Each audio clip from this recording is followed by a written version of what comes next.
আমাদের যেহেতু March April May মাস আমরা 3 মাসে আমরা কালবৈশাখী ঝড় পাই এবং সেই ঝড় থেকে প্রচুর পরিমাণে বৃষ্টি হয় বিভিন্ন জায়গায় এবং সারা দেশে একযোগে হতে পারে এবং থেমে থেমে হয়তো বা কোনো একটা নির্দিষ্ট অঞ্চলের উপর দিয়ে হতে পারে।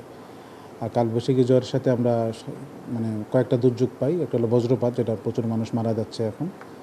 আর একটা হলো আমরা শিলাবৃষ্টি পাই, যেটা ফসলের জন্য অনেক ক্ষতিকারক।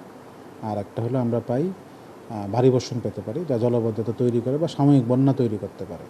আর একটা দমকা বাতাস বা ঝোড়ো বাতাস আমরা পাই, যেটা ফসলের জন্য যেমন ক্ষতিকারক, গাছপালা ঘরবাড়ির জন্য ক্ষতিকারক। মানে একটা কালবৈশাখী ঝড় কয়েকটা দুর্যোগের সমষ্টি, এবং চারটা যে একসাথে ঘটবে তা কিন্তু না, এক দুটা মিসিং থাকতে পারে। আমরা মার্চ এপ্রিল মে মাসে আমরা সাধারণত এটা দেখি। জুন মাসে যে দেখি না তা না, rare case. June July August September আমরা 4 মাস ধরে বর্ষাকাল। আর কালবৈশাখী সতর্কবার্তা আমরা আগে থেকে দেওয়া ছিল, এখন আমরা আজকে সকাল 11টায় আপডেট করলাম। আগে ছিল কয়েকটা ডিভিশনে, 7-8টা ডিভিশনে। আজকে টোটাল আমরা 8টা ডিভিশনে দিলাম 48 ঘন্টার জন্য। পরবর্তী 48 ঘন্টার জন্য আমাদের 8টা ডিভিশনেই কালবৈশাখী ঝড় হতে পারে। এবং সেই কালবৈশাখী ঝড় থেকে আমরা যে দুর্যোগগুলোর কথা বললাম সবগুলোর সাথে থাকতে পারে, এবং এটার কারণে কোথাও কোথাও ভারী বর্ষণ হতে পারে। ভারী বর্ষণটা আমরা 96 ঘন্টার জন্য দিই, টোটাল 4 দিনের জন্য। আগে ছিল 3টা ডিভিশনে, আমরা রংপুর, ময়মনসিংহ, সিলেট।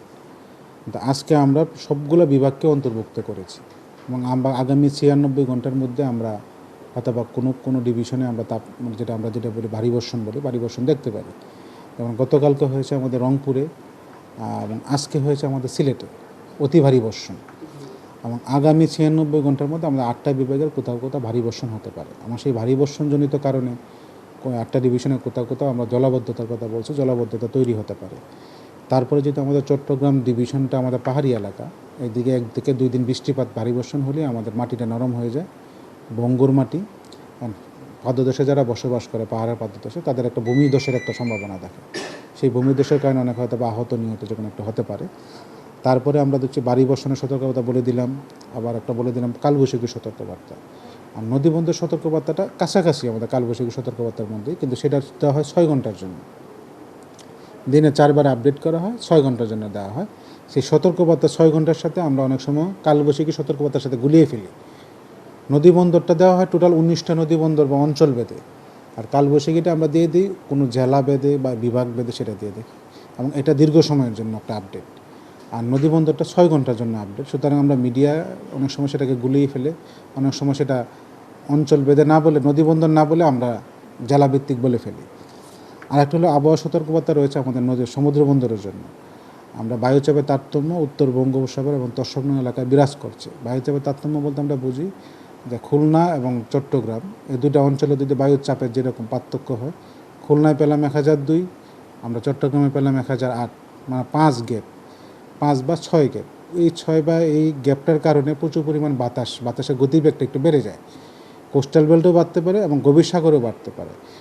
এটা যেহেতু আমাদের আধিক্য বিরাজ করছে, বায়ুচাপের তারতম্যের আধিক্য বিরাজ করছে, সেই কারণে আমাদের 4টা সমুদ্র বন্দর, কক্সবাজার, চট্টগ্রাম, মংলা এবং পায়রা, 4টা সমুদ্র বন্দরকে আমরা 3 নাম্বার স্থানীয় সতর্কতাকে দেখে যেতে বলেছি।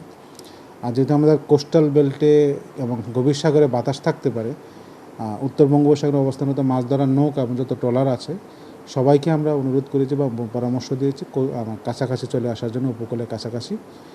ওইখান থেকেই উপকূলের কাছাকাছি থেকেই আমাদের সাবধানে চলাচল করতে বলেছি।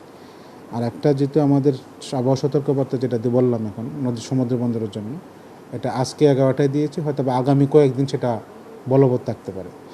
আর কালবৈশাখী ঝড়ের সতর্কবার্তা আমরা যেটা বললাম 48 ঘন্টার জন্য, সেটা আগামী শুধু 48 ঘন্টা না, আরও কিছুদিন বলবৎ থাকতে পারে।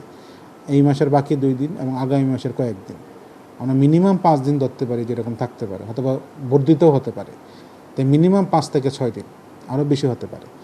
আর কালবৈশাখী সতর্কবার্তা, ভারী বর্ষণের সতর্কবার্তা সবই 5 থেকে 6 দিন মিনিমাম বা তার বেশি বলবৎ থাকতে পারে। আবহাওয়া সতর্কবার্তা সমুদ্র বন্দরটা একই, আর নদী বন্দরটা বর্তমানে নাও কাস্টিং আকারে থাকবে। কোথায় কোথায় বজ্র ঝড় হচ্ছে বা হতে পারে, সেই অনুসারে আমরা নদী বন্দরটা আপডেট করে থাকি।